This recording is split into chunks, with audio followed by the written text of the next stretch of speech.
अस्सलामुअलैकुम my YouTube viewers. मैं उम्मीद करती हूँ कि आप सब ठीक होंगे। ये तकरीबन कोई सुबह के 7 बजे का टाइम था।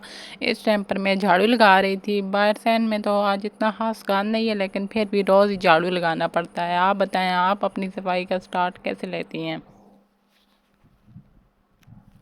और बाहर की सफाई होने के बाद अब मैं कमरों से झाड़ू लगा रही थी।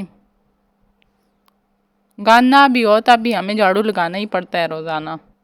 और कमरों की सफाई होने के बाद अब मैं पोछा लगा रही थी।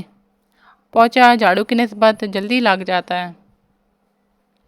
तमाम कामों से फारिग होने के बाद अब मैं नाश्ता करने लगी थी। और ये कोई तकरीबन 1 बजे का टाइम था। इस टाइम पर मैं दोपहर का खाना खाने लगी थी।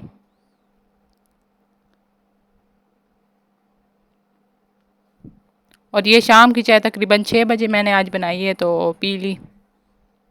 और ये रात का खाना। आपको आज का छोटा सा व्लॉग ज़रूर पसंद आया होगा।